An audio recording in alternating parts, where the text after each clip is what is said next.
Hey, good afternoon everyone. Welcome to this video. Somewhat recently I finished up an absolutely massive project, an animated adaptation of StarCraft's prequel/demo campaign made inside the StarCraft 2 editor. Combined, the three parts are nearly 45 minutes long, and that's kind of a lot for something like this. So today I'm going to be going through them and giving a sort of commentary track about the whole thing. I'd say more, but this is just a pre-recorded voiceover, and the rest of the video covers it a lot better. So, take it away, me! So yes, indeed, I am joined here by myself, obviously, and my good friend, Mr. Skelzor. Your captive Australian. Yeah. And we're gonna just kind of have a little chat about the entire process.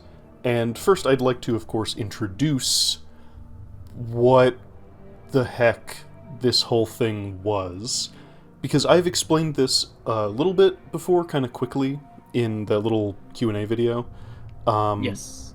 But I kind of want to go into first the why before the how, because this whole thing was kind of an accident, believe it or not. You're gonna have to explain that to me, because I assumed this was all very deliberate. Well, okay, so we had just finished up the Halo LP series, the Cooperative Conversations thing we did. Yes. Those videos they were all queued up and ready to go, and I wanted to have something else going, like with a little week or two break. So because I had brought it up so much, I wanted to do a StarCraft LP series, a Let's Play of StarCraft. And the whole thing was, I wanted to have you play it. Yes. And we were going along, and we'd gotten through the Terran campaign and partway through the Zerg campaign, and then just stuff came up. Yes. Just unavoidable stuff. We all know it, right? Life. And the momentum took an initial stumble, and we tried to, get it back on track, but then there's a continuation of stuff. And ultimately, it gave me time to reflect on the fact that teaching someone how to play StarCraft, even though it's, not the most complicated game ever, kind of does curtail that person's ability to have an in-depth conversation about what's going on. Because it's just a lot of things to worry about. Yes. But, the whole point of it was I wanted to show Skelzor this game and this story. Yes. And I wanted to talk about how its storytelling, the way it delivers information, is really good. But again, it's hard to do that when you're having to contend with suddenly there are invisible units, and it's not exactly like pop-up tutorials like in modern games. It also doesn't help that I'm not good at splitting my focus historically, so... Yeah, it was easier in Halo because that's a game for babies that doesn't require any thought. That, and I've played the various games so much I could literally do it on autopilot, so... So anyway, yeah, the project kind of got shelved before I'd even started to, edit it, which I guess, small blessing, I didn't spend a lot of time on that. But you know what I did spend a lot of time on? What did you spend a lot of time on? I'd had this idea to introduce each race of StarCraft's gameplay, the Terran, the Zerg, the Protoss, as we came to each campaign. Because the way it was going to be, it's these missions are kind of short, and even playing through them the first time, it's probably not going to reach the 45 minutes of any individual episode of Halo. That was easy, we could just play one mission and then move on to the next. So it's okay, we're probably going to end up doing 2 or 3 missions per video, so it's going to be kind of short. So I wanted something to break things up, and what I landed on was, hey, the original manual of StarCraft has these History of the Races sections. Is that how that got started? Yeah. And I was what if I did a retelling of this? I read it out with flashy visuals, and I was what flashy visuals could I use? Well, I'd been looking for an excuse to get into the StarCraft 2 editor after it had been out for a decade. That's how I learn. I need to have a reason to do a thing. Otherwise, I don't do it. So this thing for StarCraft, I wanted to put this History of the Races videos together, and again, the idea was to then have that be a little presentation before we started each campaign, to kind of introduce the core concepts and history of this new faction we'd be playing as. And I had actually already done the Terran one before the Let's Play series got shelved. Mm-hmm. And it had been sitting in my YouTube account ready to go live. So... And I was already halfway through the Zerg video. But then we made the call, we were both like, this probably isn't gonna work out the way we want it to. And I was left with this project that was halfway done. So you decided to finish up on the history of videos and just release them as their own thing. Yeah. And then, of course, I finished the Zerg one, and then I did the Protoss one. And given that my channel at the time was very small, we'd done this entire Let's Play series, and I'd attracted maybe like a dozen subscribers. I'm sure the people who were subscribed watched them. I mean, the view counts were in the double digits, and I was like, okay, that's fun. This was a project I did for myself. If I was trying to be popular on the internet, I would not try to do it by making StarCraft 2 machinima in the 2020s. But then something happened. I woke up one morning, and after, hauling myself out of the claws of sleep, checked my phone, as many of us in the modern era do, and I saw that I had a YouTube notification. And I was like, oh, okay. And it was like, 1 million people have commented on your video. And I went, huh? So I went to my computer and I looked, and the History of the Races videos had attracted a couple thousand views each. I think at this point, History of the Protoss wasn't out. I think I was still working on it at this time, actually. And over the next couple days, subscribers and views just kept rolling in. I was very confused. I don't know what happened. I posted these videos on the StarCraft subreddit, and that was it. I don't know what happened. I don't know if they got posted somewhere. I don't know if the YouTube algorithm just decided to smile upon me for a week. No idea whatsoever. But it just kept happening. And now those videos are at what I would consider an astonishing number of views for what they are. It's a healthy number. Well, regardless, after doing those 3 histories of? Yeah, histories of. I was still kind of in the mood. I was like, well, I've learned this tool, and I've done some stuff with it. And those original 3 videos were just, like, individual scenes, like, 45 seconds to a minute and a half long, if that I would record and then just, like, put in Vegas and, like, edit together. Very simple. And I said to myself, I wonder how far I can push a single scene. Because I'm doing everything via the trigger editor. There's nothing being used that couldn't happen in-game. Yep. So I made the first of the extra videos, the next video, Hostile Ground. It's a very simple scenario. Some guys go into a place and Zerg attack. It was never supposed to be anything super incredible, but it was over 3 minutes of an unbroken cutscene. And I was like, huh, okay. Interesting, and I learned some stuff. The thing is that people who might not know, you need to understand the animation in anything. Any medium, any way you choose to do it. 3D, CG, machinima inside of a game engine, hand-drawn. Animation's hard. It's very time-consuming to get funny little guys to do the funny little things you want them to do.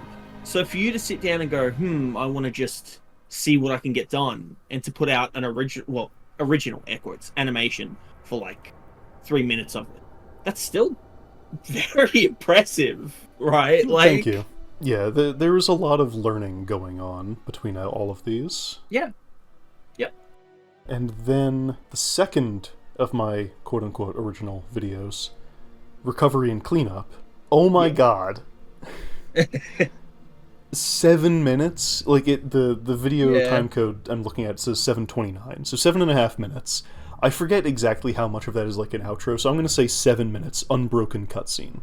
There's no cutting in that. Like I pressed record, started the cutscene, and then cut out the part where it wasn't the cutscene.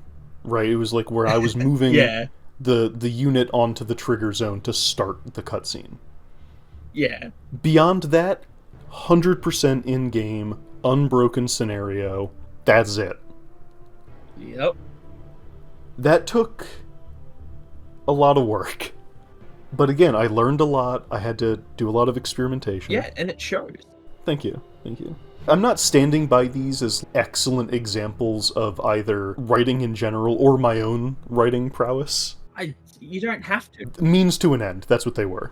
Yeah. No, absolutely. Any creative process has the early installments that have their rough edges. But even in real life, even in like Hollywood, right? Filmmakers learn by doing. So as you make more, you learn, and then you take that into the next thing. You know, you don't go to like an NFL practice session and hope to see your favorite quarterback make big plays. They're going to be throwing the ball and doing jumping jacks. Yeah, that's true. But then, of course, you started uploading more as you were learning, because you've got that Secrets of the StarCraft 2 editor video. Yeah, which is definitely my most clickbaity video. Yes, but it's a fun video. It's like, here's all this weird stuff you might not know is in here. Yeah, the StarCraft 2 editor was not built to do what I have done to it. I want to make that the clearest I can.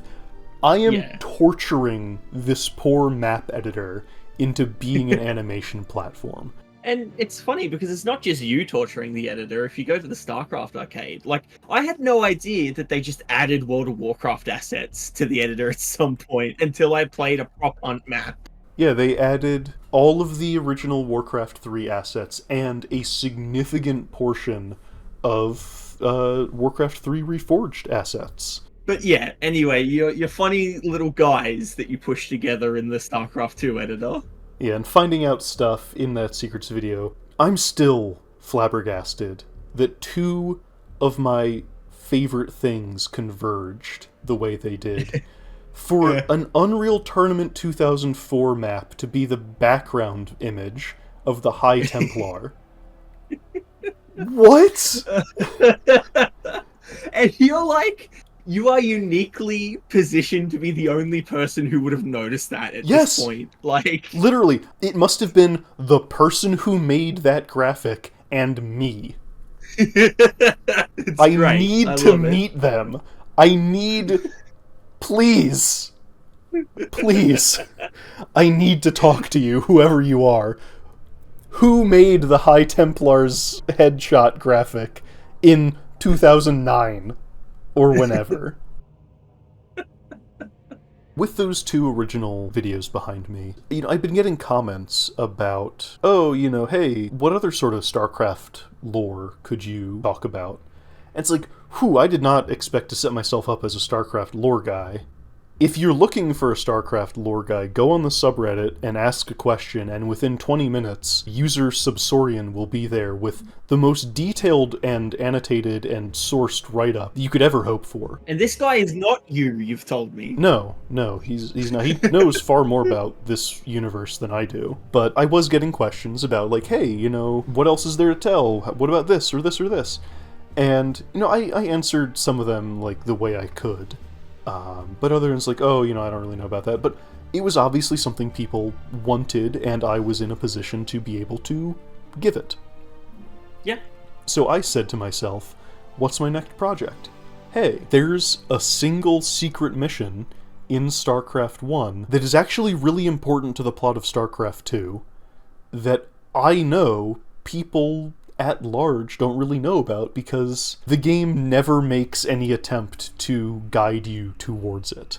So I was like, hey, even though it's been a number of years, over 20, since StarCraft Brood War came out, I'm sure there's still some people out there who haven't seen this. So that was my first adaptation. Of course, the history of the races videos were all direct readings from the source material, which I mean, I did adapt them in a way, but it was still very much like I was just representing the actual full text. Dark Origin presented a challenge, because that mission is a weird no-build puzzle mission where you have Zeratul and a bunch of Dark Archons that you have to mind control other enemy units with, and you just go from point to point collecting dialogue, basically. If I were to do that one-to-one, I don't think it would make for interesting viewing. It would be an A24 production. Yeah, and I'm not that not that good. So, you know, I condensed it a little bit. I made, instead of, 5 different outposts, I made it 2, and then Zeratul goes inside a structure instead of them being like metal wall platform things just open to the air. Because StarCraft 1, very good game, pretty limited as to what it could do for environmental building. You couldn't really go from outdoors to indoors because you picked a tile set when you were making a map, and that was it. So yeah, I made the decision to kind of split it off into 2 distinct areas. An outdoor area where there's like 1 or 2 freestanding pylons, and then the indoor area where the bulk of the learning everything is. And yeah, that was my first exposure to adapting a mission like this. Which is important, because after I did this, I was like, what else can I do? Well, there's this weird prequel campaign that was used as the game's demo. I should adapt that, I said to myself, sealing my fate forever.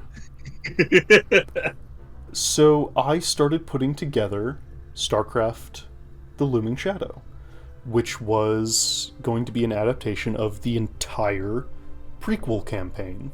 Skell, I need to ask you, what did you think when I said this was going to be my next project? So from my point of view, it was like, yeah, sure. No, that sounds like fun. That seems like it is absolutely within your capabilities to pull off. And it was. It was. Asterisk. It took a little longer than I'd hoped. Looming Shadow Part 1 was shaping up pretty well. Then my hard drive died, and luckily I didn't lose any of the map files, because StarCraft was installed on a different drive. But I lost all of the footage I'd taken. This was annoying, but also kind of a good thing, because if you go back and watch the original trailer, everybody's running around. Running, specifically. Yes. The same way they're running in Hostile Ground, Recovery and Cleanup, and Dark Origin. This is because when I was almost done the first episode of The Looming Shadow, like I was on the last couple of scenes, I discovered that the Marine has a walk animation. And I went, oh man, this is great. Oh no, this sucks. It's classic stuff. Yeah, I had to record everything again. Again, this first episode was almost done. I had all the scenes timed out. I had them recorded. I had them edited. They were waiting on the last couple of scenes. They were waiting on the sound effects. More on that later. And I was ready to be almost done with this. And then I discovered the walk animation, and I went, God damn it. So I went back and I changed everybody's walk animation on every map that I needed it for. And I re-recorded everything, and I re-trimmed everything, and I reassembled the entire project file again, and then episode 1 was done. Okay, so I don't know how long this is going to get chopped down to, but I think it's time that we actually take a look at episode 1 of StarCraft: The Looming Shadow. I'm probably going to pause as we go and start like talking about certain things, but this is going to be otherwise like any other sort of commentary track, right? You're going to watch along with the feature. So let's rock. Oh, legal mumbo jumbo. Yeah, I figured that this was a good thing to do. Well, it kept the lawyers off your back. Oh, yeah. Koprulu sector. Yeah, I figured having a little background was handy. Wrote this myself. Oh, good. So I like the staggered fade in on that sentence, by the way. Thank you. Thank you. It's good. The emphasis that it implies.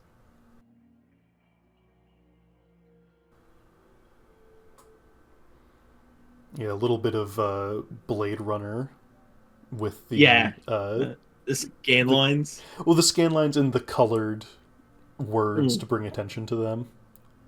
Yeah. Sons of Korhol are the largest threat established. The established Terran Confederacy have yet faced. It's like, wow, what a huge threat these one group of insurrectionists.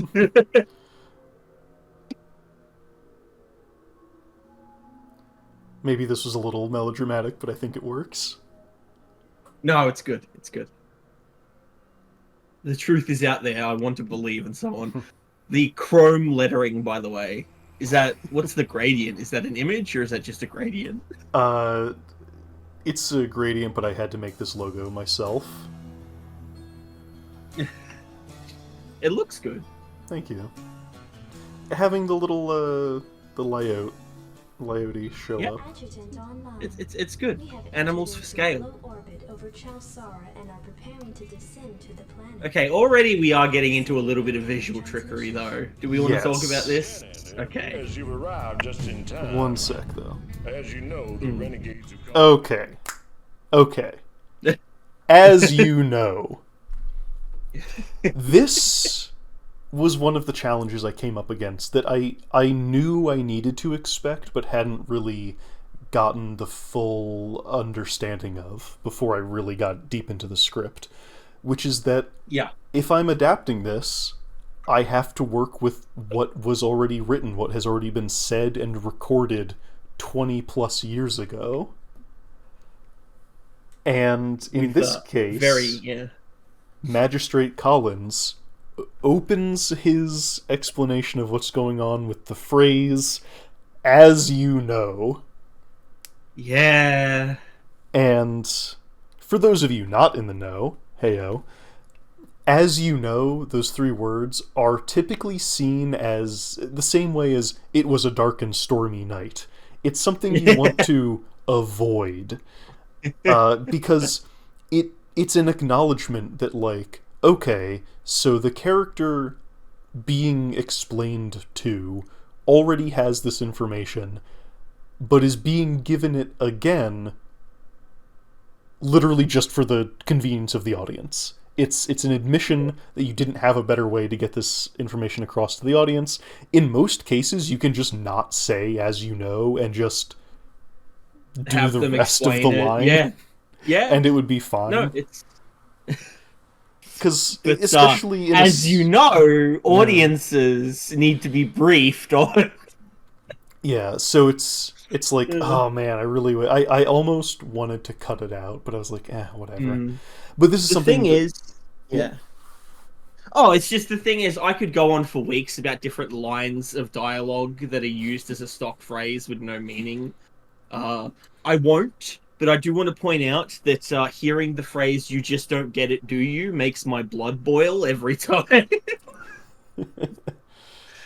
Anyway, but yes, that was definitely a challenge that I came up against of like writing inside of what had already been written.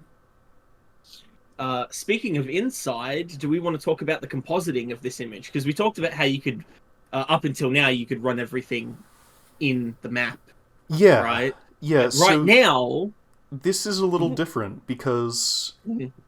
I've still not done anything that was not inside StarCraft 2. yes. I found inside the model editor that there were 2 different chroma plates available, chroma green and chroma blue. We And love to see it. these are just big orbs. Yep. Their interiors are either fully green or fully blue, full bright, so there's no shading applied to them at all. And yeah, you're meant to use them to put guys up against and do chroma stuff with.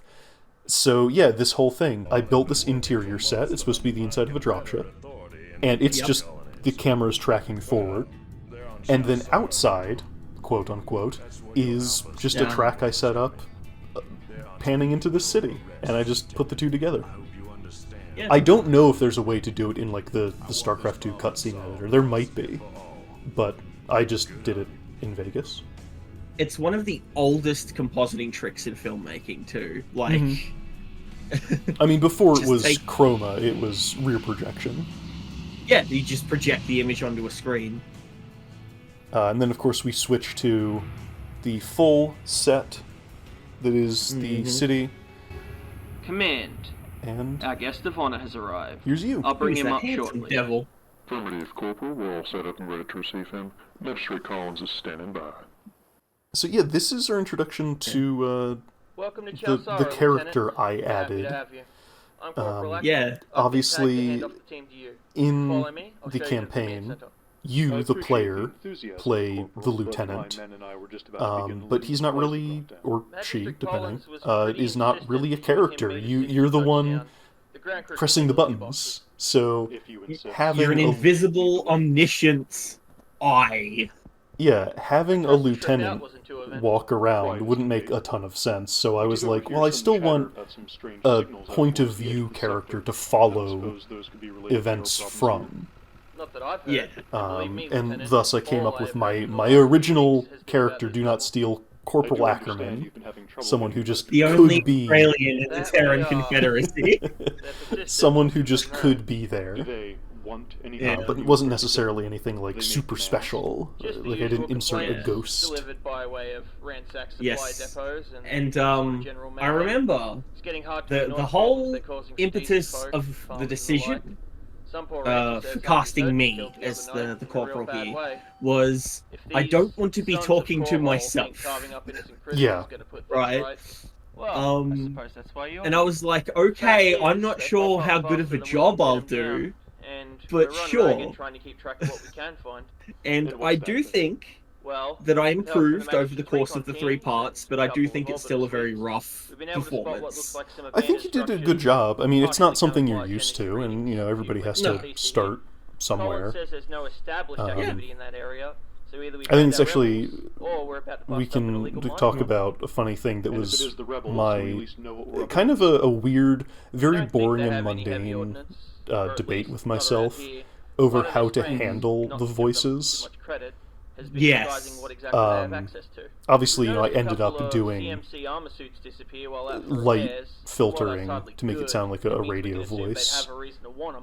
They might not But be working originally I very wasn't much. going to. But they've managed Yeah. to spread across And- the Badlands mostly unseen. Yeah, this is Well, just I the had whole to thing. talk Reckon into the filtering for me. They might not have much. Yeah, but there were some mic Um, issues. It wasn't Even though you and I are And- using the After same destruction microphone, of you just Core can't Hall, get they yours to scattered behave and found properly. allies almost everywhere they ran. I don't know what the It hell's doesn't wrong with surprise me it. that they've Alright, been able I to do try. much to have Okay, a place I like need to this. completely But with what I redo a brought lot of my with me setup. and what you have here, I expect to have this problem dealt with.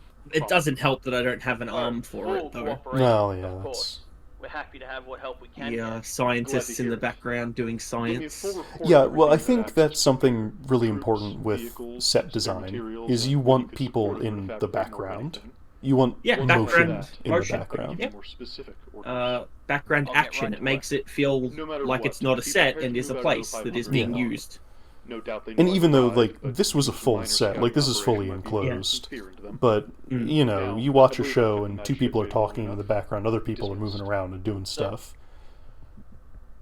It How much just do we want helps. to talk about the 180 degree rule? Magistrate Collins. That's filmmaking technique. I can't really speak Okay. in any real authority. Because I feel like you're actually doing a pretty good job intuitively of just holding mean, to it.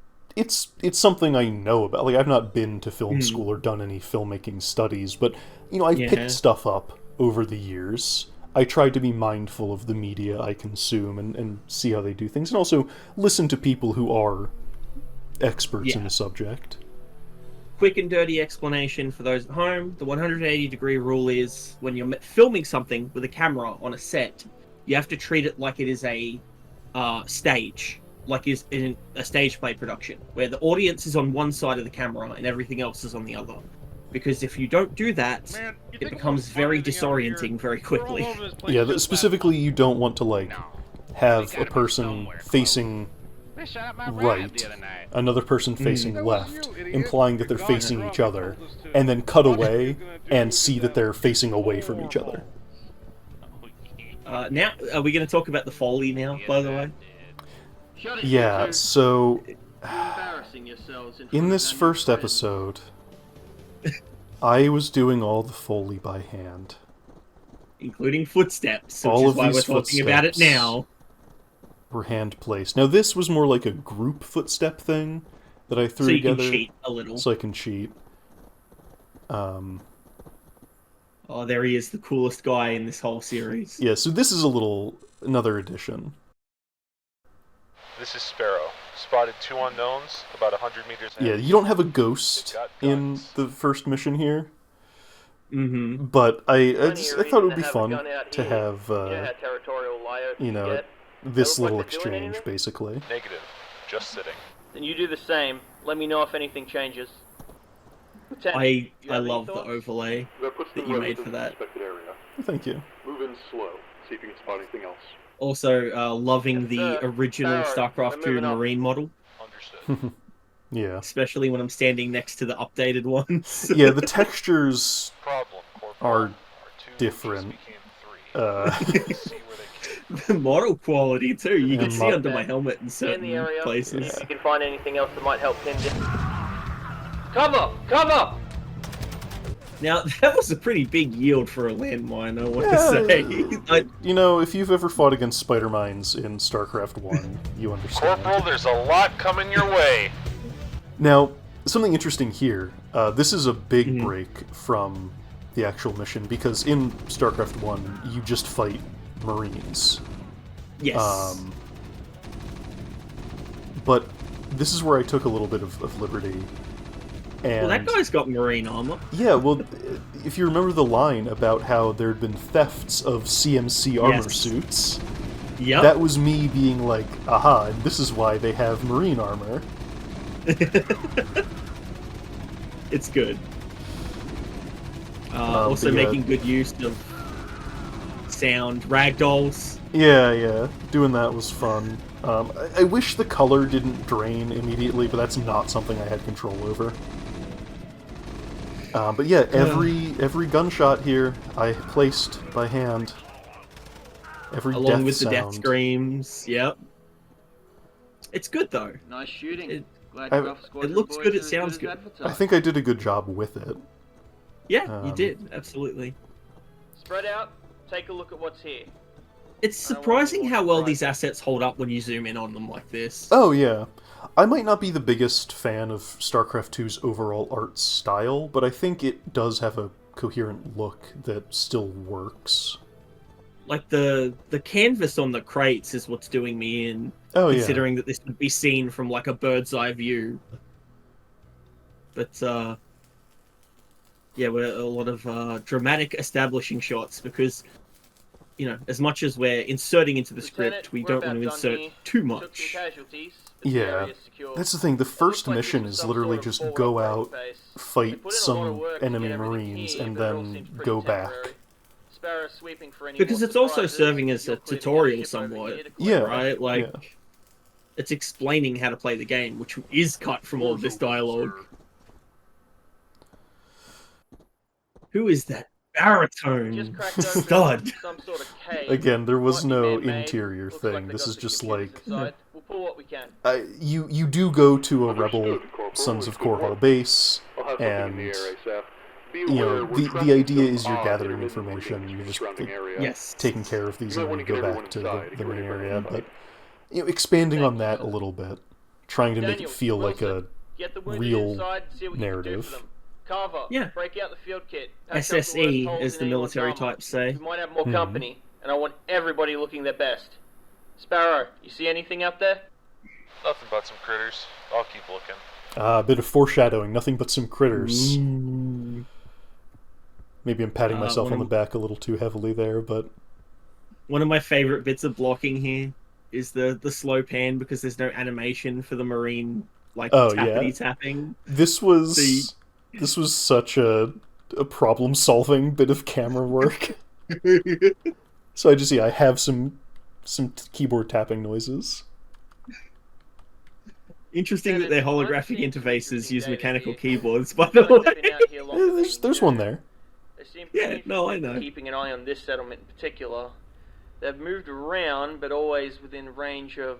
hell. Lieutenant, you're not gonna like One of the this. hardest line reads I've Use ever the had data to from do. an informant they've got in the Flanham installation. We need Magistrate Collins on this immediately. They could have called it anything but Flanham and it would have been easier. Lieutenant? Sparrow, come in. Any Man, updates? I played Spooky. around with upping the Zergling move speed so much to get that to work. Because it would look silly if you saw too much of it. Yeah, but also if it moved too fast, you might actually not notice it. Yeah. See, there's the shot where you can see under the helmet, by the way. I Yeah, love pointing it out. There's nothing you can do about that. no, nothing at all.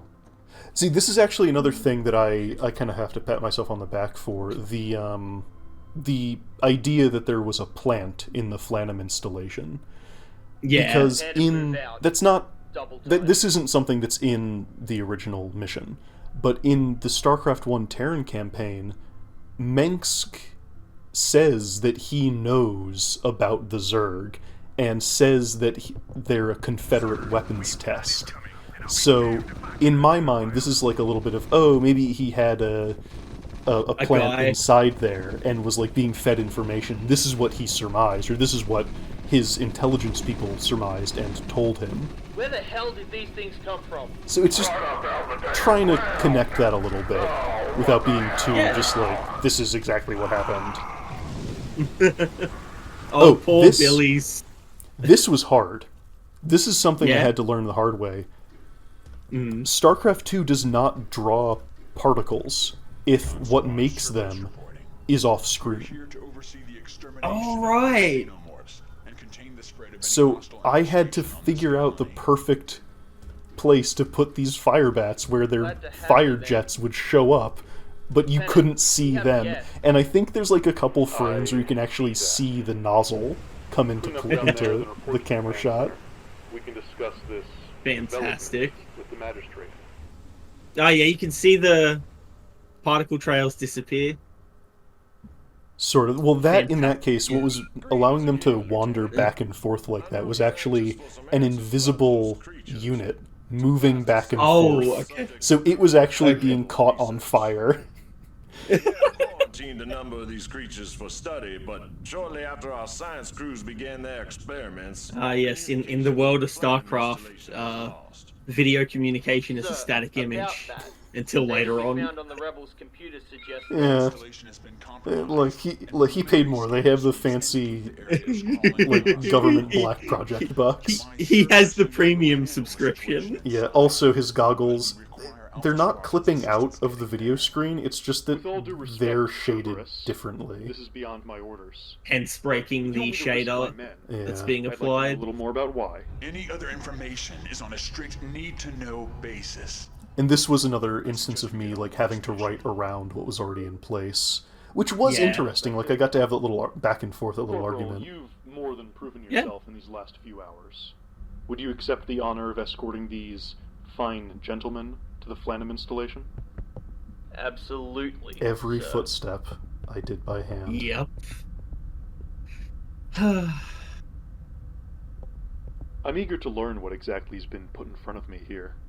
I'll have a team join you shortly, and before you go, let me thank you for your timely intervention. No doubt this settlement would have been overrun had you not arrived when you did.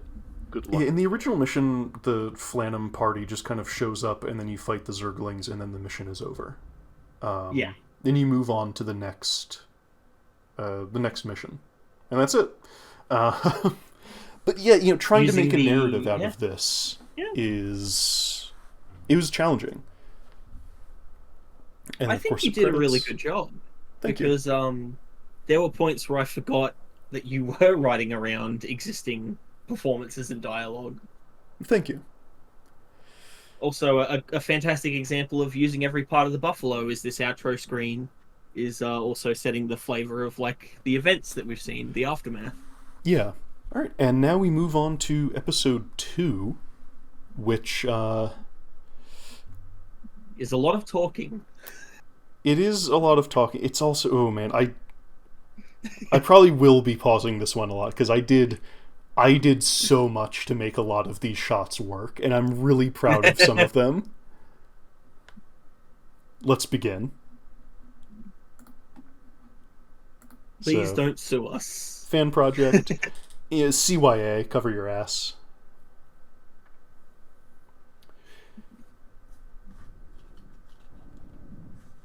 So an interesting thing already. The original prequel campaign is 5 missions. You might notice the Looming Shadow is 3 parts. This fly-through is Mission 2. Mission 2 of the prequel campaign is just escorting a group of Marines from the start of a map to the entrance of the Flanum installation. You just fight some enemies. There's no narrative significance to that map at all. Also, this shot, these bullet casings are smokestacks that I scaled real down and just put all over the place. Oh, that's classic stuff. I love it. Thank you. Yeah, it's great. So yeah, adaptation has to take many forms, and in this case, I just completely excised Mission 2, except for this thing. Also, I want to talk about how difficult it is working with Goliaths. Never work with children, animals, or Goliaths, people. So, in StarCraft 2, if you've played it, you might have noticed that Goliaths can have little decorations painted on their cockpits. And they have a variety of these, and it's cute, right? It's really cute. Yeah. Yep. The issue is, unlike other units in StarCraft, where you can move between what version, like if you're looking at a scientist, there are a bunch of different scientists with different skin colors, facial accessories, prosthetics, and you can just press a button to tab between which one of those you want to place. We're on a tight schedule. Goliaths do not work this way, and I'm going to pause a second because... Yeah. Funny. Yeah. Goliaths don't work that way. They have their cockpit decorations spawn on them on map start, not when you place the unit. In the editor, they all have bare cockpits. You only learn. Yeah, you only learn which one is which when you start the map up. So, what I did, because with when Cerberus showed up in the previous episode, in the first episode, I just restarted until I got a Goliath with no cockpit decoration. And going into this, I was like, I'm going to have to be seeing this Goliath a lot more. I don't want to deal with that. So what I did was I rewrote all of the scripting, and I just made it so that I started with 10 different Goliaths. I remember you talking about this. Yeah, I spoke with you about this in private, but I made it so that I just started with 10 different Goliaths, and inside the game, they all belonged to one specific unit group, and all the scripting was written around select each unit in unit group Goliaths do action, rather than just, like, make Goliath do action. It didn't add a lot to the workload, but it was just another extra step every single time I wanted a Goliath to do something. So I had all these 10 Goliaths, and they were all told to do the same thing, and then what I did was I had a unit that just, like, did a lot of damage. I edited their weapon to do a bunch of damage, and when the map started, before I started recording, before I started setting any of the scripting in motion, I would figure out which Goliath didn't have a cockpit decoration and kill all of the other ones. It's great. No, it's great. So when it would pick each unit in unit group Goliaths, there was only one. You know what you really should have done? You should have added a many Goliaths were harmed in the making of this series at the end. Yeah, that would have been cute. Yeah, that's Goliaths, and Thank goodness that it only applied to that.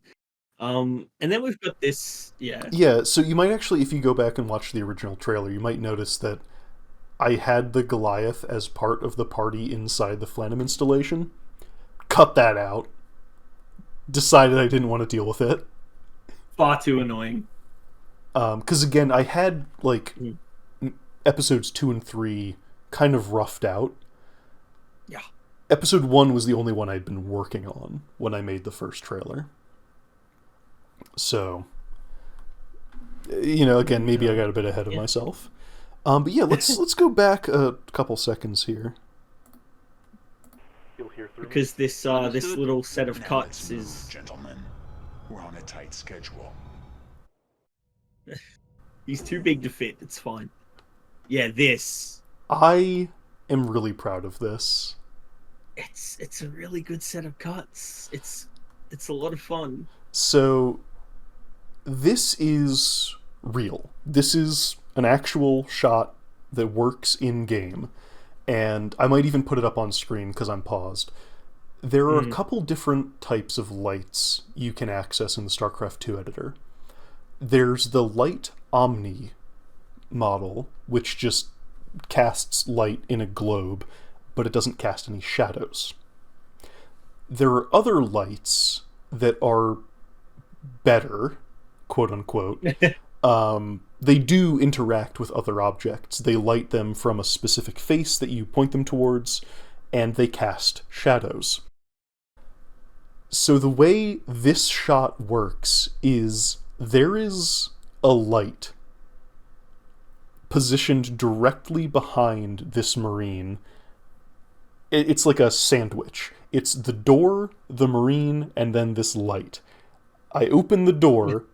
Because this is a light that interacts physically with the environment, now it can cast its light through the opening in the door, and yes, the Marine's shadow stretches into the frame. But that also means, hey, isn't there a light behind this Marine? How does this next shot work? This is a composited shot. Yeah, I remember. So this is actually the Corporal, and eventually when they come in, the two fire bats. They're against a green screen. One of those chroma orbs that I talked about. And this little doorway is just a tiny little set. And then the background plate is just the outside of the previous shot. Because to make this effect when they're totally blacked out, they're silhouetted like this, I had to change the levels lighting.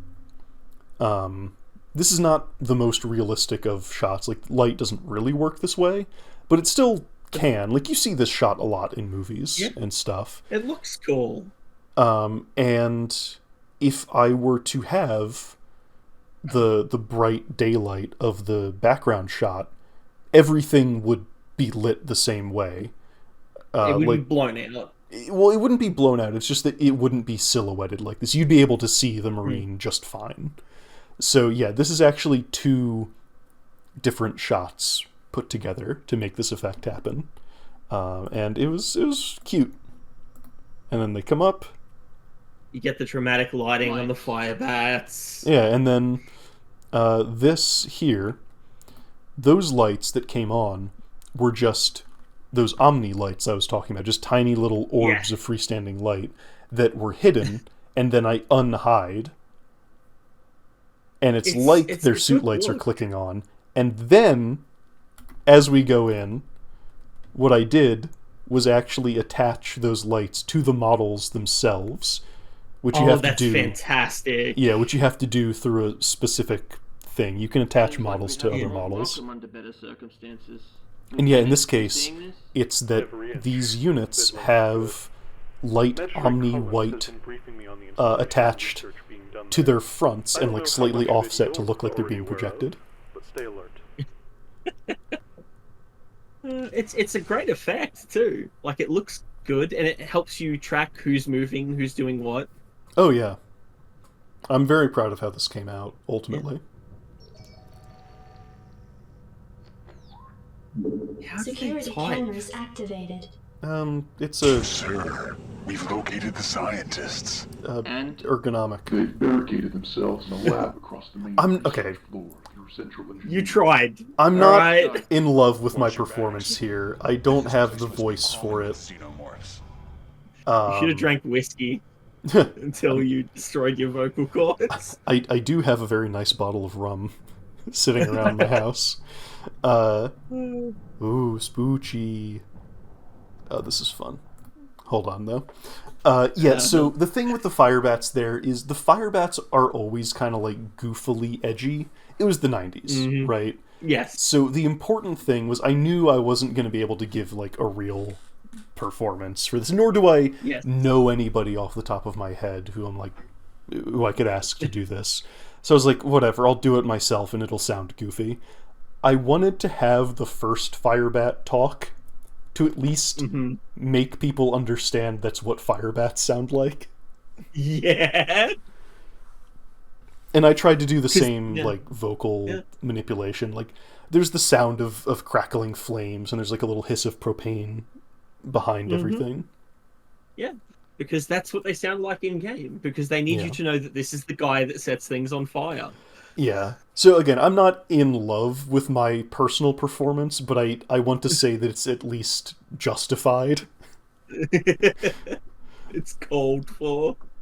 And then this shot was fun. The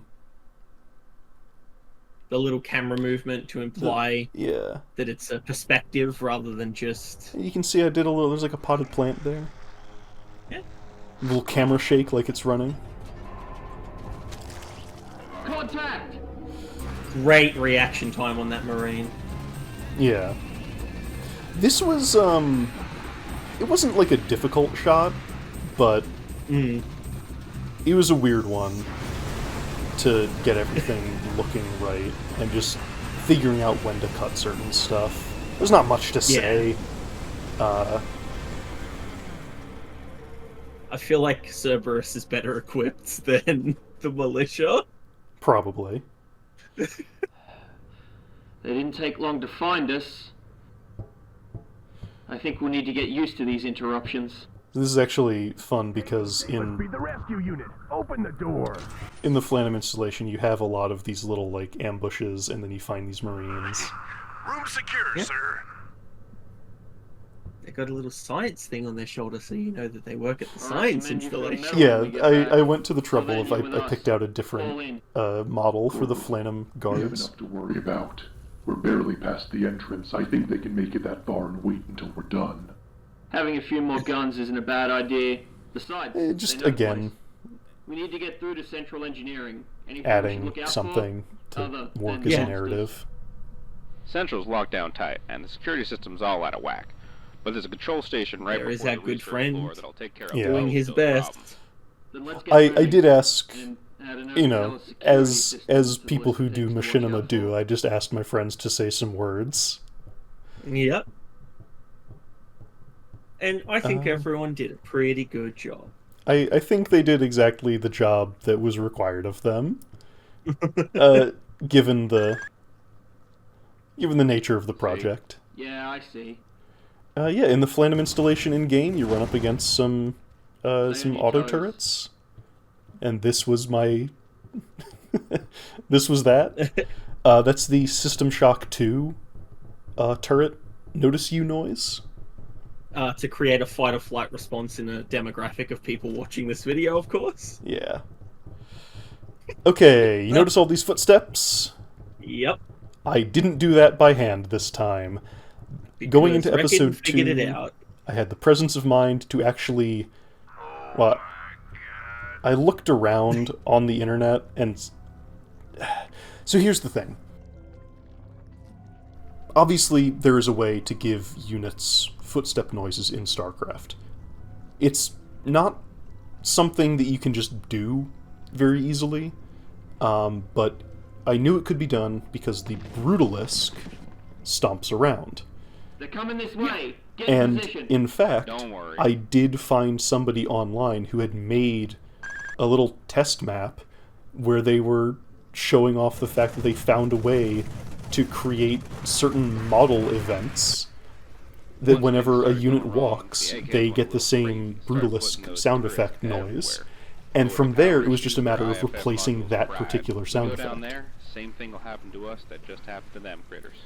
We could turn And then similarly, I was like, well, while I'm replacing sound then we effects, got those bugs to deal duh, I can just replace the gun firing noise with the original gun, and same with the death noise, and then, like, all of my Foley work was done.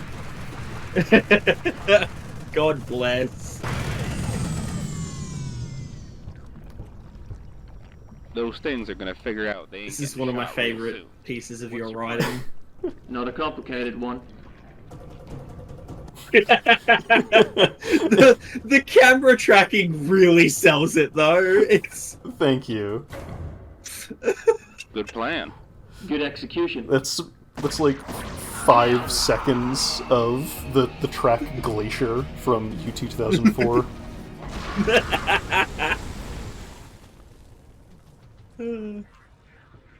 More than anything, I really was trying to get the feel of, like, playing this mission. Because, again, it's a no-build mission, you just have a handful of units, you go around and fight guys until the end.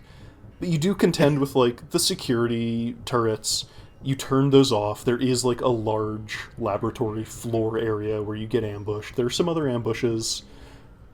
Security feed showed 5 signs. So it was just, like, trying to work all that together into something that looked coherent. We find any others further in?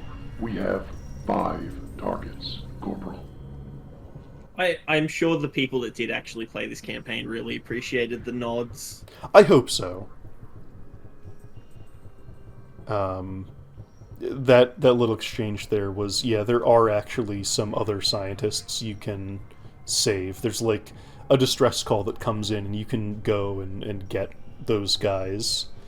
And I actually originally had, like, a segment of that written, but this episode just kind of was long enough, so I took it out and then wrote that into the story of, like, no, Cerberus is presented as kind of this uncaring, just very all-or-nothing sort of faction, so screw it, they don't care about the other scientists, they just want the ones that are related to this project. This sequence was Obviously fun. they did a great job, those scientists, right? Oh, yeah. This sequence was fun. Finding places to cut. And, like... Like there. Yeah. You can kind of see it because the color changes just barely. But having this big sweeping, like, and time passes as they walk.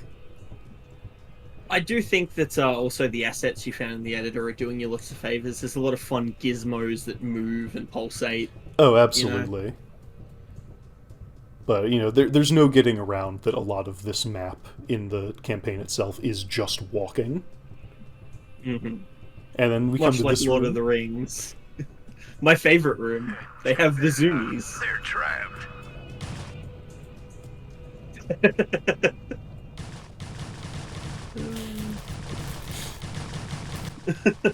This was fun to put together. This is just... I had some effects like that hid them on map start, decided that, not decided, but like had it unhide certain parts of them as it went along. It was cute.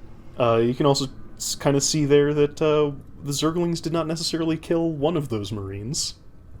It was the Firebat. Well, Cerberus are consummate professionals. Yeah. I think their animation, the walking animation on the Firebats, is probably not something that should be viewed from these angles. It kind of looks like they're skipping. Yeah. They don't have a walk animation like the Marines do, so that's their run slowed down. This. Yeah. This. Yep. I'm really proud of this. This is a unit with its model With a changed light. into a light Omni, and then just given move commands, and like I change its height a little You're bit. safe. I wish that looked better. Don't know if I can take that. There's not much you can do about that. No. I'm sure you've seen the state of things. Me Bad, attempting not my getting best better, I Half-Life know. 1 You and scientist. the others can help. Yeah. We're Dr. here to pull you Kuma, out. everyone's friend. Excellent news. I don't know how. I don't think I did too badly, but it's not really what I was. I Go find hoped. them. I think you did alright. Oh, Why thank don't you. I knew tell what us you were going exactly for. happened here? I'm not exactly sure how much I should really say given present company. Oh, don't mind me. Talk amongst yourselves. Make sure that anything you say now, you don't forget to say later. Yes, I see.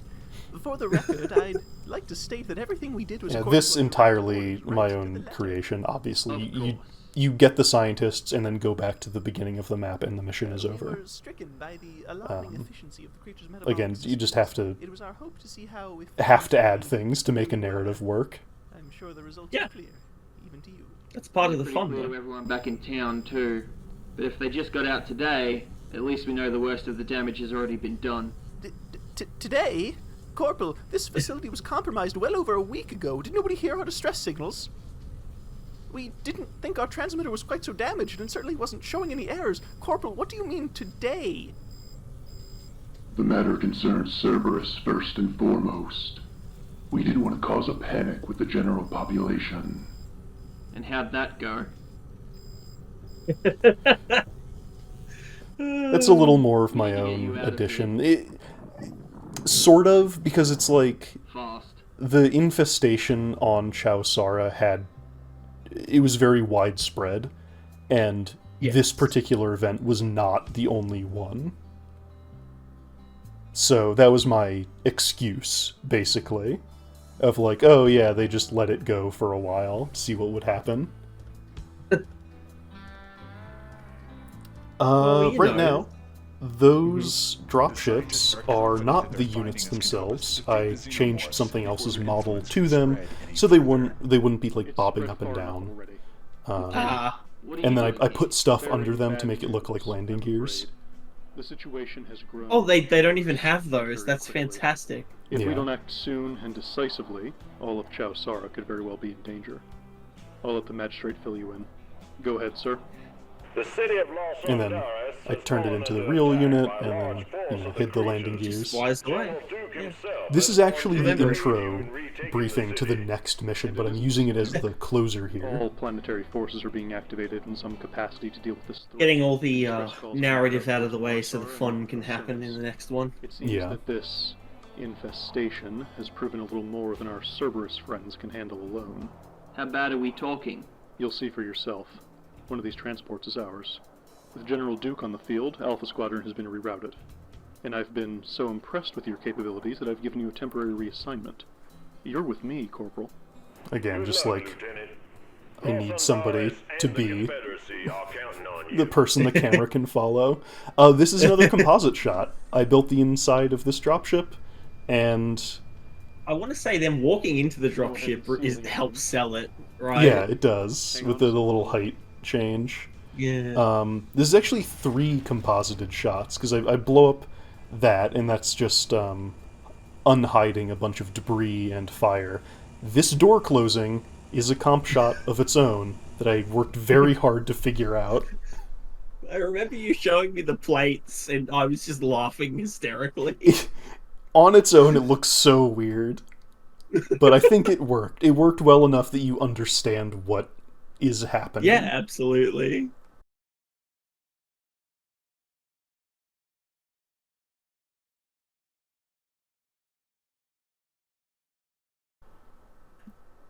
It's good. It's good stuff. Definitely a bit of nepotism casting myself as 3 parts. Really let the fame go to my head. Nepotism or budgetary constraints. Yeah, exactly. Alright, and here we are. Episode 3, the last one. The best one. Oh, thank you. It's I do like it, and I do like the writing that you inserted in. Like this episode especially, I think, has a lot of fun moments in it. I'd have to agree. This. Oh my god. The depth of field shifting is pretty great, though. Thank you. It took a little while to get done. So this is all composite. This is shooting these wraiths stationary against a blue screen, I think in this case, or it was a green screen, whatever. One of the chroma orbs, and then giving fly through of a very large map with things built in miniature. 073 is green, probably a flock of birds. Yeah, setting up like a wing cam. Yeah. It's funny because you asked me to write you some dialogue for the pilots. I did. This is why you have a writing credit here. Yes. And the thing is that I didn't realize what exactly I'd be doing to you, so I kind of tried to keep the action to a minimum, but yeah, it turned out pretty great, I think. I love this shot. I love the arrow cam. Shout out to Sam Raimi. Yeah, shout out Sam Raimi, shout out whoever made the Redeemer noise from UT 2004, I used that there. Okay, so this is where things get complicated. Yes. So I think this looks fine. This is not professional work. This is not Star Wars, right? This is not going to change the face of miniature photography. You're doing this in a map editor, so let's give you a little credit. Yeah. So this was... either of those wraiths were on 2 separate plates. The background here, the wraith, these 2 mutalisks are each on different plates. Everything's being stacked on top of each other. This wraith comes in, shooting at a fake target I made. I had to time it with the killing the mutalisks. The other mutalisk comes in. Rest in peace, Buzz. But for anyone not aware, I was trying to do a South African accent there, and I don't know how many people got that.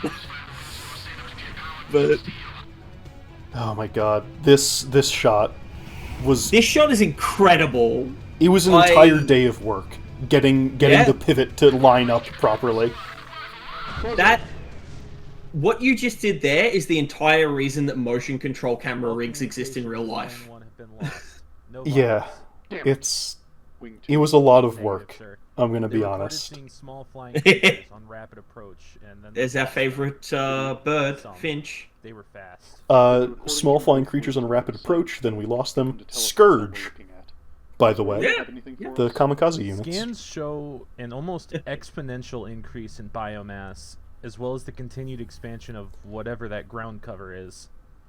More background motion, very well utilized because it's this. Not too much. It's a very tasteful amount. Yeah, thank you. Yes, sir. After barely fighting off the one last night, there's a little bit of like, hey, time has passed. Yes. God, this. Speaking of background motion. Yeah. Big shout out, massive kudos to whatever programmer at Blizzard decided to make the SCV behavior SCV repair fake. because I wanted it to be working on the bunker. But the thing with repairing is that it will run out of repairing. It'll be done. Yeah. And I wanted it to keep going. So there's literally just a behavior you can assign to an SCV that makes it do the repair animation without affecting anything. Have you heard anything about I was overjoyed. Someone ran into the same problem you did. Yeah. And yeah, there's the trio of workers walking by. Bridge is blown, roads blocked, Specifically timed with that dialogue. Ground, just like you and General Duke ordered. Unless they can tunnel under the river, this is the only route into the city. We've still got light patrols on the outskirts. Just something I haven't really mentioned thus far is that I have. I guess I sort of did with the last one. I did try to make. Hold on. I did try to match up the maps with the gameplay maps. So like, in the first episode, saying that there's a rebel base to the southeast, relative to the base that you start at, that is the southeast. So there's a little bit of consideration here. In the map, you start on a little secluded area behind a river with one bridge. A choke point, if you will. Yeah.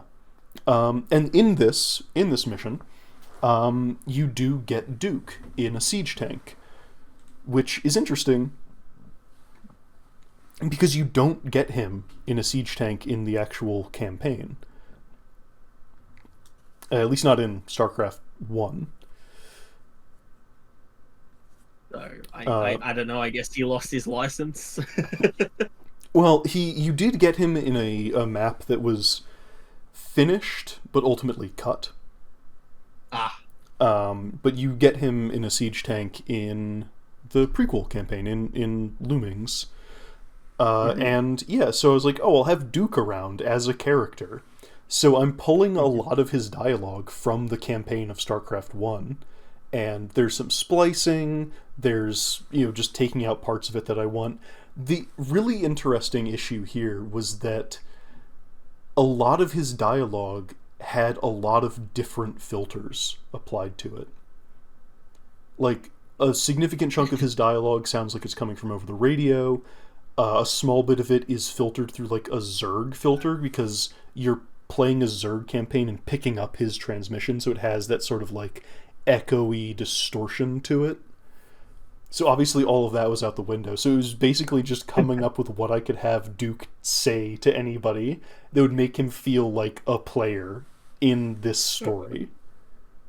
Here's the thing. I want you to know that from my perspective, it feels seamless, because I didn't even really think about that when I watched this the first time, the final cut. So I think you did a good job.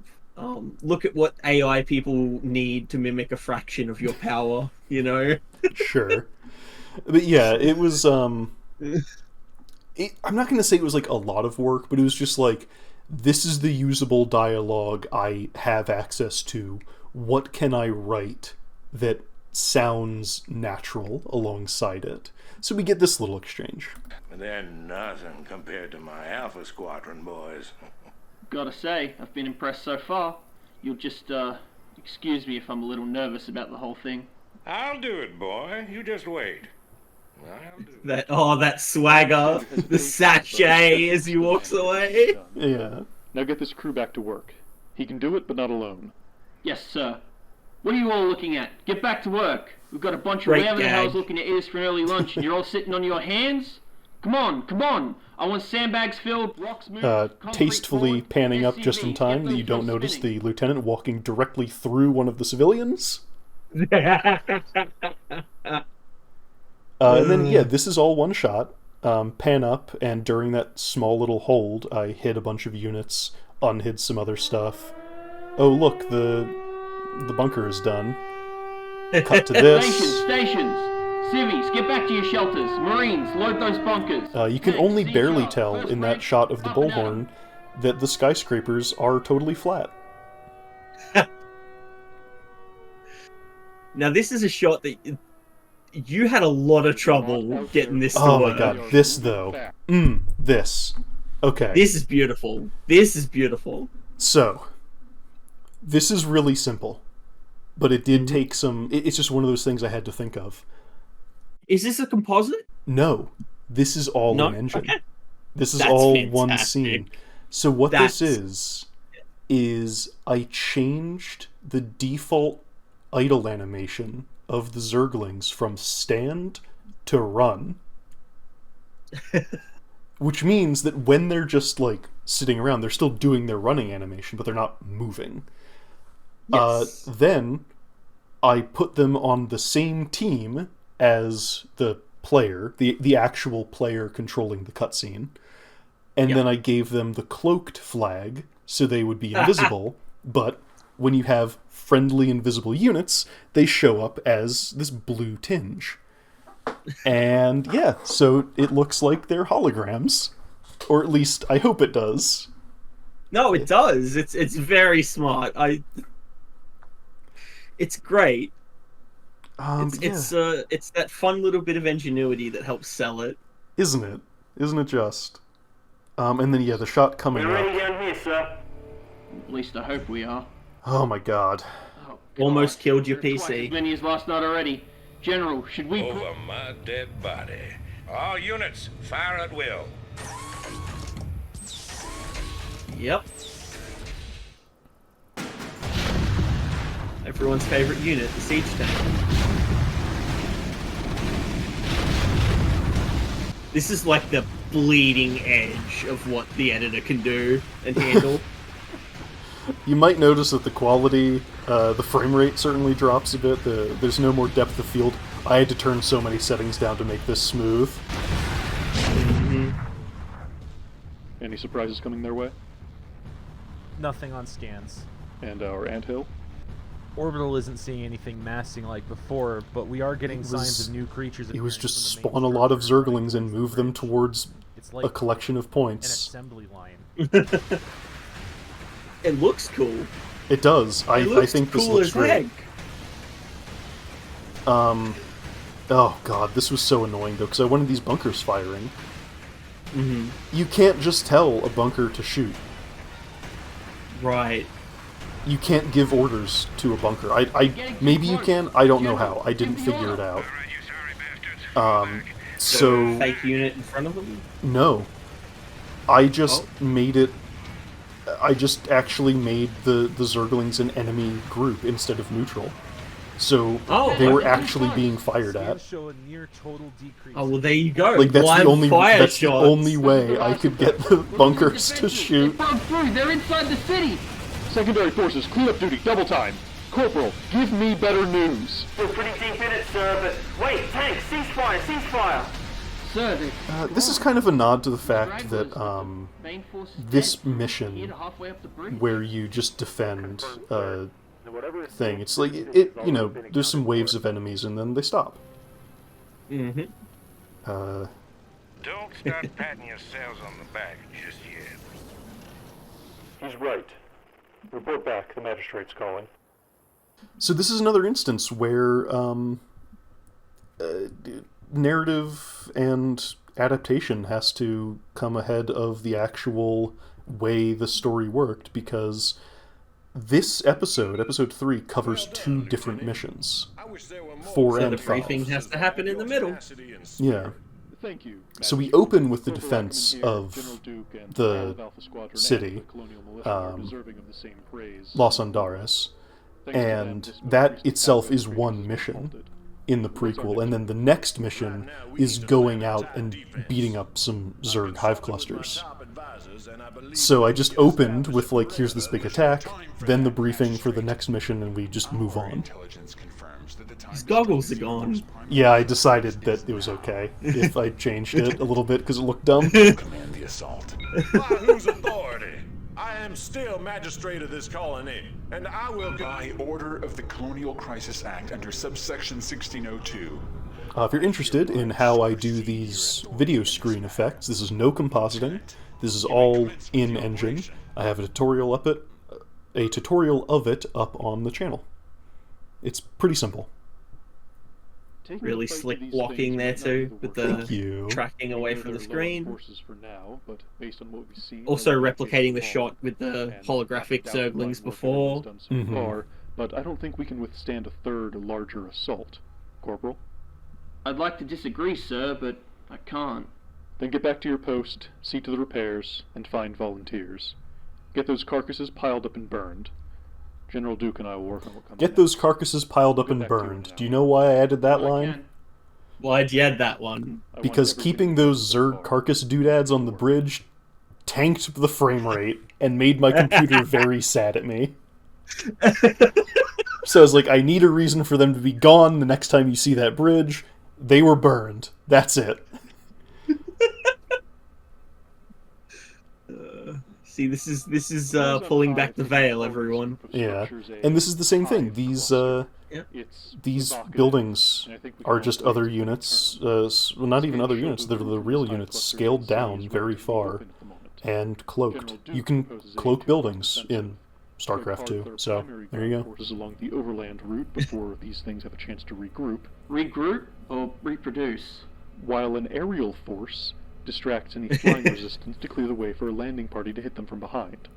Kind of a nod there to the different ways you can approach this mission in the actual game. Just, again, trying to bring in some of the campaign itself into the adaptation. Has been secured. I'll come in to put down any attempted counter-strike. Don't pay attention to the front of his gun, by the way. Please don't. Question, sir. There's a lot of instances here. It's like, I wish I could have these guys not have a weapon equipped. Sure. Orbital tells us that they've seen new ones grown, for lack of a better term, as a means of expanding whatever that ground cover is. We'll take caution on the approach, but nobody's seen them do anything just yet. Talking about creep colonies, which of course you can turn into sunken colonies. We don't have a lot of time. And then, the little units popping in. This was a very crowded table, let me tell you that. Yeah. What are their numbers like right now? Growing, but not too quickly yet. We're still looking at a fraction of what just hit us. So we're moving soon, I take it. Here I actually had to make a different unit look like the Goliath, because in addition to having their cockpit decorations built into their model on map start, they also have a built-in walking noise anytime they start walking. You can't get rid of it. It's not like an event that you can delete. It's just something that is in their model. Incredible.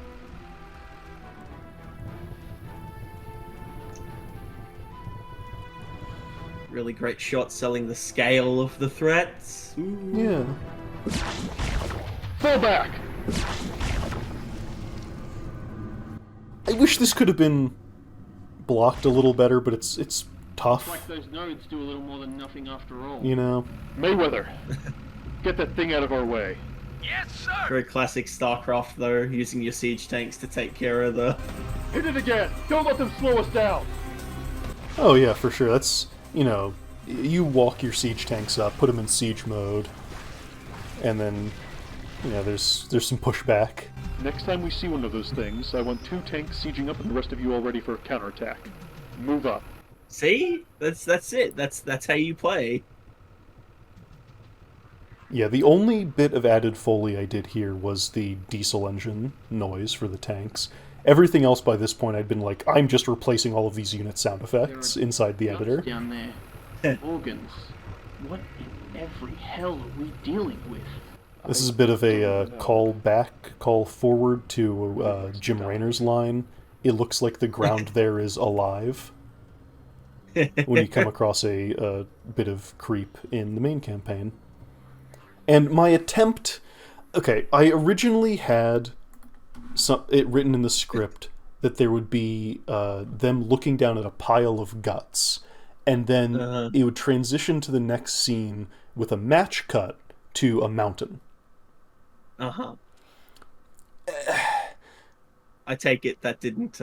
It was difficult to get working properly with the way the camera angles had to work, and what like how much of anything you could actually see. So I tried having a bit of that still come in with like the little horn there, and then there's the radio antenna here. Yeah. I don't know if it worked. It's definitely less of what I wanted, but it's what I got. Being a creator is compromise. Yeah. Every day of your life.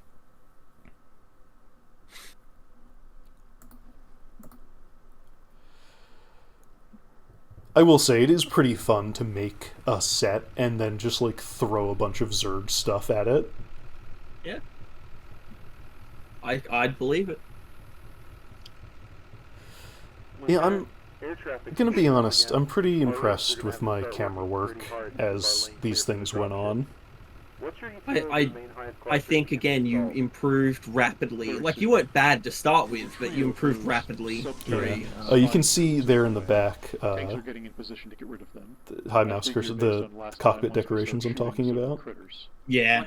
Those are random, and they're not the same between this shot and the next time you see those Goliaths. You just threw up your hands. No, absolutely not. I was not dealing with The that. little ones have started appearing more quickly the closer you've gotten, and we see a small force massing at the perimeter of the So does this guy have like robo eyes, or is he wearing goggles, or is it all the helmet? I think they're goggles. Wonderful. Okay. Tanks. Delighted to serve. Classic StarCraft dialogue. Oh yeah. This was fun too. I had this idea really early on, and I did everything in my power to make it No response. stay. Tactical. Anything on sensors? Sweeping. It's inconclusive, but there's some sort of buzz. Fuzz? A faint signature over a large area coming towards you, but we can't resolve the image. It may be another swarm of something new, smaller than we've seen. Broodlings, perhaps? Perhaps. Hold position for the moment. Tactical, I need you to What's clarify. the little guys? And what is that One shaking? large signature underground. Oh no, Oh, it's no! a big guy! Go back. Tactical, we need their support. So I've had some comments about, you know, why I didn't use the classic Zerg hatchery skin. The answer is it doesn't look very good. Similar classic Ultralisk skin doesn't look good. Is broken. It floats all over the place. Its walk animation doesn't work. It's bad. I want to go back a second, actually. Yeah, Excuse me. the collapsing rubble, which is a very great little gag. Yeah. So I had to say my piece about the original, the remastered Zerg skin. This is obviously another comp shot. This this Wraith coming in. Anytime you see a Wraith. Oh yeah. Originally wanted it to be missiles, but this was faster. So there you go. This rock. Those of you who have played StarCraft 2, you know all about collapsing rocks. They're used in some multiplayer maps. They're used, I think, in one campaign map. But the idea is you shoot this rock thing, and it collapses, making a bit of terrain that is then impassable until it's broken. I knew this existed in the game. It was part of my plan to use this from the very beginning. And it was so frustrating to get working. Because here's the thing. I'd grown pretty accustomed to StarCraft 2's weird quirks of the way it works under the hood inside the editor. Yeah. Did not cross my mind that the way the collapsible rock tower works would be a weird, hacked together bastion nexus of frustration. So this is what happens. The destructible rock tower is one unit. It's one entity. When you kill it, it goes through its death animation and then spawns another unit Which is the blockage. Which is the blocking rock terrain. Anything you do to the collapsible rock tower, changing its size, specifically in this instance, does not get carried over to the unit it creates. I see. The unit it creates is a distinct unit within StarCraft. Destructible rocks, it's like 3x3 or something. I don't remember. Yeah. But the thing is, you can then manipulate that so it, works on when everything's resolved. The thing is, it always spawns those rocks at a specific offset of its original origin point, the center of its unit. It doesn't matter how big the unit is, it will never spawn the rocks any further away from itself. I could not, for the life of me, figure out how to make it spawn the rocks somewhere else. I tried everything I knew. I tried looking it up, and of course nobody had ever done anything like that, so there were no answers that I could find. And yeah, it was really frustrating. So what I settled on was the rocks collapse, the camera pans away before they can despawn, and the next time you see it, it's an entirely different set of rocks. Like, in this shot in particular, the rock tower has been, like, I've reset the entire map. The rock tower is alive again, but hidden. And in its place are these two other destructible rocks, which I tell the Ultralisk to attack. StarCraft 2, from what I know of your delving into the editor, has an issue with dead units not inheriting the size of their... So the thing is, like, if you change the size of a model, you have to change the size of every other part of its model, and there are lots of different death models. So you have its normal death, its ragdoll death, its death by fire, death by acid, death by explosion. You have to change each one of those sizes. That wasn't what was going on here. Way to the hive cluster. Most of their standing forces they managed to build back up are gone. The rest have pulled back. It was just something else entirely that I didn't know how to deal with, so I had to use a bit of trickery. Imagine trying to dispose of an Ultralisk corpse. Yeah, I mean, it definitely is gone between shots. As far as I can tell, there isn't a way to make corpses persistent in StarCraft. It's a good thing that Zerg corpses sublimate soon after death. Yeah. So I don't know where the Ultralisk went in canon. They pushed it off to the side, I guess. It vaporized into gas. Yeah. Lots of gross moving parts. Yeah, there's a lot of really great Zerg doodads and decorations. The little billboard there. You know, I tried to make it like a cohesive sort of thing. Make it look like a place.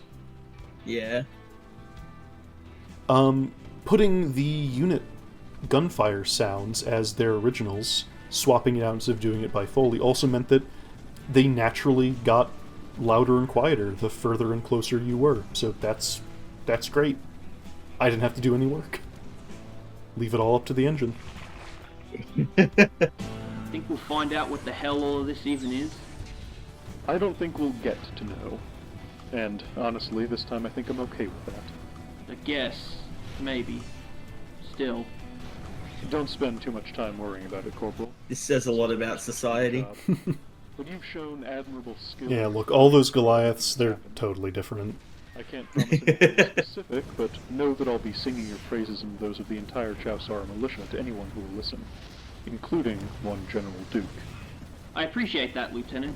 I'm glad we could show you that Chowsara is more than just another dusty rock. Maybe a little too much more. Look at all that blood. Maybe. God. Certainly wouldn't have wanted to stumble. And every Marine's responsible for maintaining their own suit and gun, so... I've been keeping an ear on the chatter. Yeah, so this whole exchange here is just like, the end of this mission is just rampaging through a Zerg base. How do you make that interesting? One last thing. Well, put it in the background while something else goes on.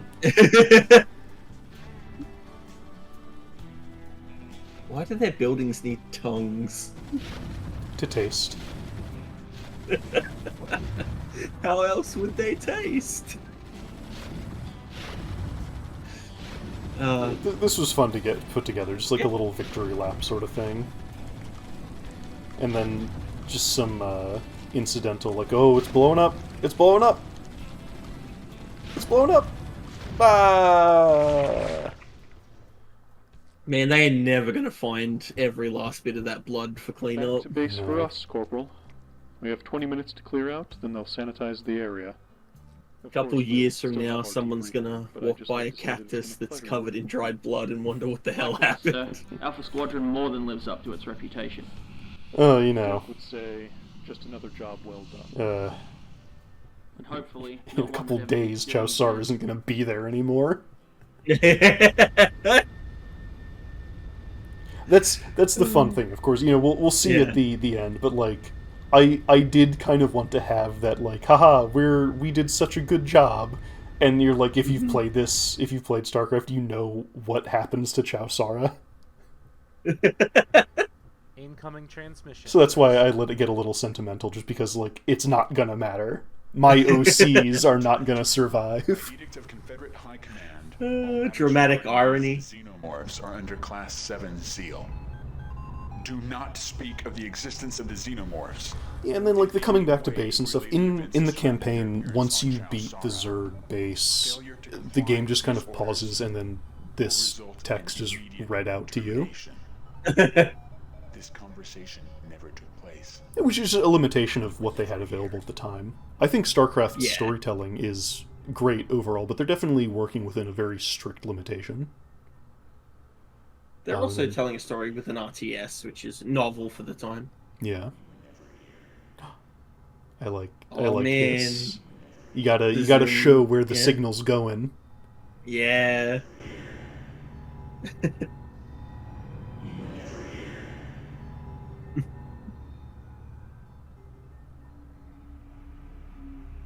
The slow pan through the asteroids. I'm pretty proud of how this came out. Yeah. I like this. It's good. The way it lights up too looks really fantastic. The Protoss music coming in. And that's it.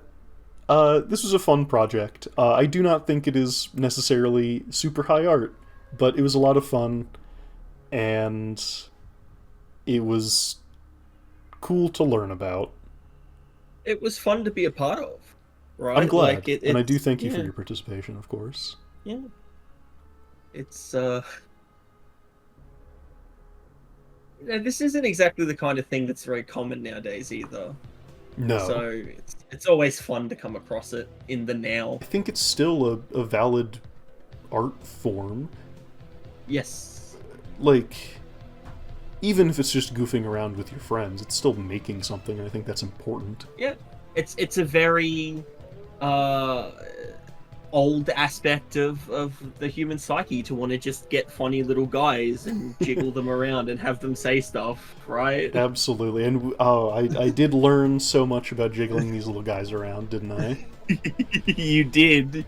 Well, thank you, and thank you, dear watcher, listener, for coming along this journey, doing this sort of commentary thing. I hope that this was at least a little bit of an interesting insight.